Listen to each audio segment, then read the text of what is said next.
Students, today's class for class 12th chapter 7 कर रहे हैं हम और एक्सरसाइज है हमारी 7.4। और इससे पहले मैं इसके 2 लेक्चर दे चुकी हूँ इस एक्सरसाइज पे। और उस लेक्चर में मैंने 6 फार्मूले एक्सप्लेन किए थे और इन 6 फार्मूलों के रिजल्ट्स एक्सप्लेन किए थे और इन पे बेस्ड 2 क्वेश्चन भी करवा दिए थे। आज जो है ये 6 फार्मूले मैंने इकट्ठे लिख दिए हैं। आपको याद भी, प्रीवियस लेक्चर आप देख के आए हैं तो आपको क्लियर होगा। आने वाले इस लेक्चर में सारे क्वेश्चन इन्हीं 6 फार्मूलों पे हमारे बेस्ड है। Let's see question number 4। क्या है क्वेश्चन नंबर 4? 1 integration 9 - 25x²। ठीक है जी।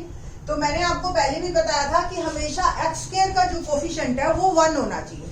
तो 1 करने के लिए हमें 25 कॉमन लेना पड़ेगा। 25 अंडर रूट में से कॉमन आया तो बन गया 5। और आपको मैंने पहले ही बताया था कि 9 के पास 25 नहीं है, तो ऐसे सोच लीजिए ये कॉमन निकल गया और ये ऐसे रह गया। ओके, और ये सिचुएशन अब आपकी आ गई। 1/5 को पूरे को कॉमन ले लीजिए और अंडर रूट में 9/25 को आप 3/5 का होल स्क्वायर लिख सकते हैं। अब देखिए आप 6 में से कौन सा फार्मूला आपने यूज करना है। अंडर रूट में है तो नीचे के 3 होंगे और फिर a² - x² टाइम, यानी कि दिस वन। ठीक है, तो आपने बस लिखना है we know that dx upon under root a² - x² equal to sine inverse x/a plus c। So तो हम आवर आंसर इज 1/5। ठीक है, और ये तो 1/5 बाहर का, इसका इंटीग्रेशन मैंने करना है। तो sine inverse here x is x and a is 3/5। Okay, या ब्रैकेट लगा लीजिए 1/5, otherwise there is no need, आप ऐसे भी रखिए तो भी कोई दिक्कत। प्लस c, थोड़ा सा और कंबाइंड फॉर्म में अगर आपने लिखना है तो it will become like this. ठीक है, तो answer is mine 1/5 sine inverse 5x/3 plus c। ठीक है जी। ना क्वेश्चन नंबर 5 देखते हैं क्या है। क्वेश्चन नंबर 5 हमने ऑलरेडी प्रीवियस लेक्चर में फर्स्ट क्वेश्चन के साथ करवा दिया है, आप देख लेना उसको। और क्वेश्चन नंबर 6 करते हैं। देखिए जी, 6 क्या है? x² और 1 - x6 dx, ये क्वेश्चन है। अब आज मैं आपको एक तरीका बताती हूँ। अगर न्यूमरेटर में जो भी पावर है उससे एक को आप अगर एज्यूम कर सकते हो तो उसी को ही आप हमेशा t मानना।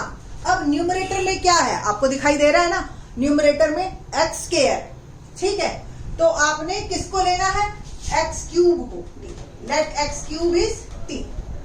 डिफरेंशिएशन कीजिए विद रिस्पेक्ट टू x, क्या होगा?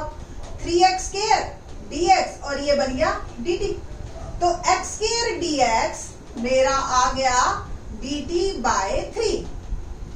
ओवरऑल मेरा जो क्वेश्चन t में कन्वर्ट हुआ तो dt/3 1 - x³ को t लिया है। ठीक है, तो क्या हम x6 को x³ का स्क्वायर लिख सकते हैं? देखो अगर बेसिस से है पावर आपस में मल्टीप्लाई, ठीक है, तो it can be written as 1 - t²।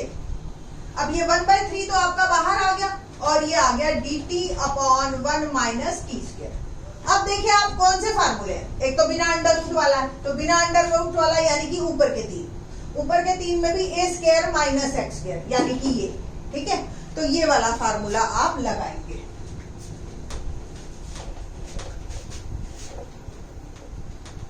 ना फॉर्मूला पहले लिख रही हूं मैं। वी नो दैट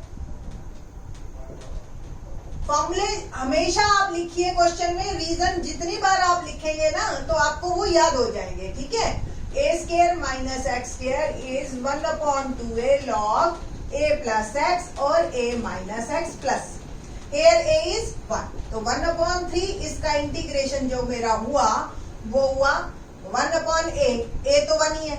ठीक है, log 1 - t 1 plus t और 1 minus t। ठीक है जी, और ये आ गया प्लस, तो 1/2 3 = 6 log और t की वैल्यू डाल दीजिए आप। t की वैल्यू हमने क्या एज्यूम की थी? 1 + x³ 1 - x³ प्लस। अब देखिए आपको ये फार्मूले कितने आसान कर देते हैं आपके क्वेश्चन को, है ना। तो सिंपल सा आंसर आपका आ गया, ठीक है जी। तो इस तरीके से आपके क्वेश्चंस काफी इजी हो जाते हैं। क्वेश्चन नंबर 7 देखते हैं।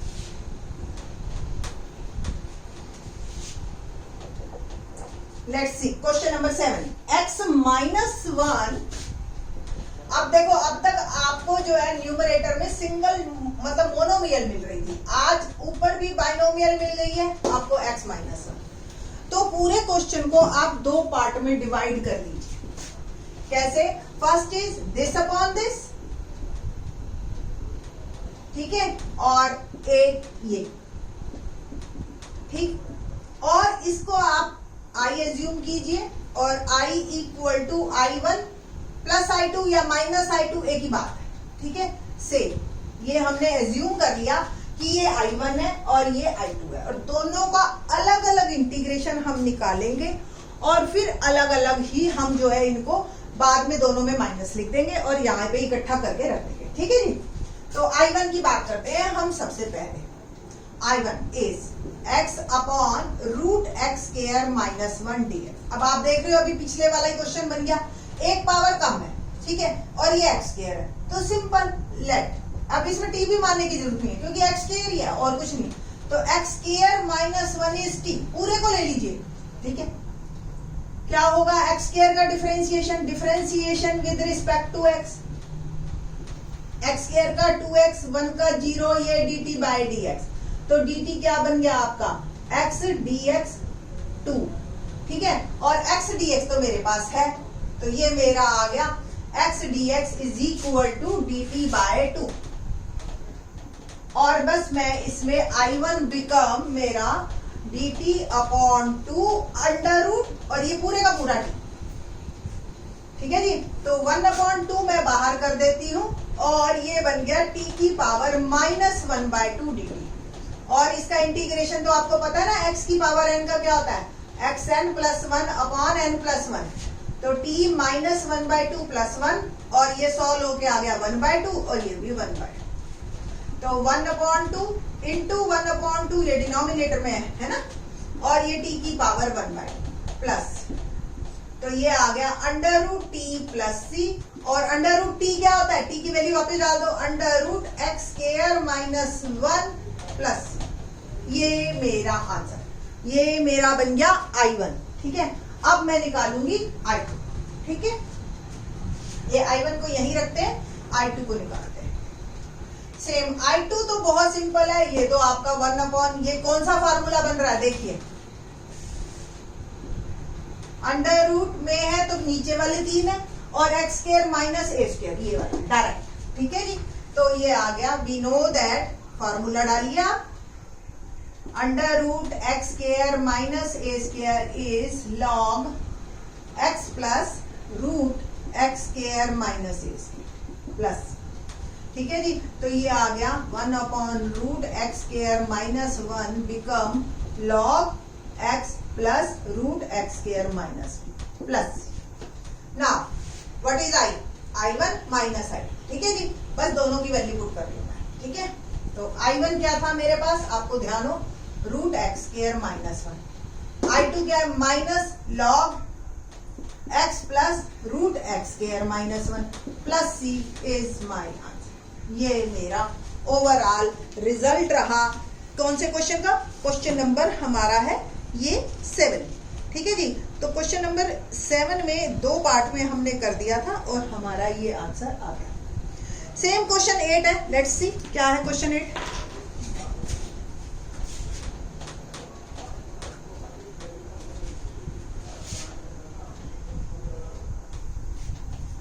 Question number 8, x square upon under root x6 plus a6, ठीक है जी। ये है क्वेश्चन मेरा, मैंने आपको बताया था अभी एक्स स्क्वायर है तो एक्स क्यूब को t ले लीजिए, let x cube is t, differentiation with respect to x, ठीक है जी। तो 3x square dx is equal to dt, ठीक। और अब आपका क्वेश्चन करेंगे हम।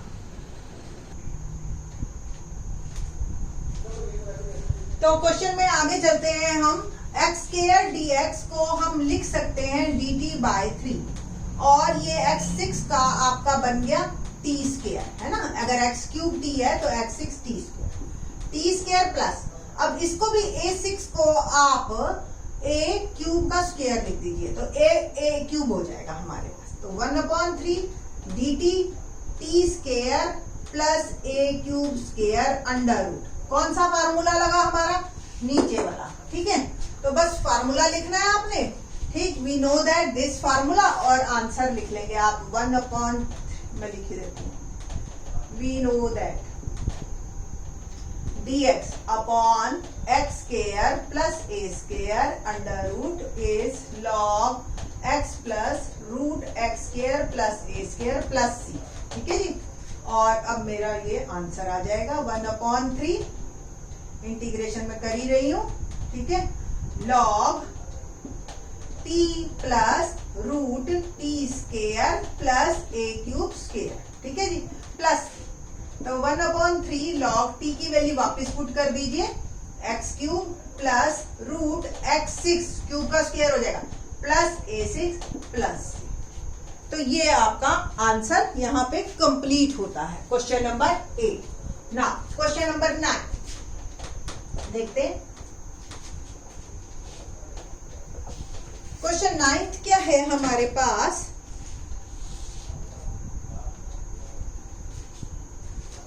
ये और भी आसान है, आपको दिखाई ही दे रहा होगा। Secant square x dx is tan square x plus 4 under. अब आपको ही पता है सीकेंड स्क्वायर एक्स किसका डिफरेंशिएशन होता है? tan x का। तो let tan x is equal to t differentiation with respect to x secant square x dx is dt। पूरा क्वेश्चन मेरा कन्वर्ट हो गया, ये dt, ये t स्क्वायर और ये 4 को मैं लिख सकती हूँ 2 का स्क्वायर। फिर से नीचे वाला फॉर्मूला और लग गया मेरा फॉर्मूला। अब आप लिख लेना log t plus root t square plus 2 square that is 4 plus t की वैल्यू वापस पुट कर दीजिए आप। तो t है tan x, ठीक है जी, plus root tan square x plus 4 प्लस c इज माई आंसर, ठीक है जी। तो अगर ये फार्मूले आपको याद हैं तो आपके क्वेश्चन हो जाते हैं काफी इजी, ठीक है जी। अदरवाइज आपका देखो 4 मार्क है। अभी अगले जो हम लेक्चर देंगे ना, नेक्स्ट लेक्चर में आपको हर तरह की क्वाड्रेटिक को भी इन्हीं फार्मूलों में कन्वर्ट करना है, ठीक है। तो लेट्स सी नेक्स्ट लेक्चर।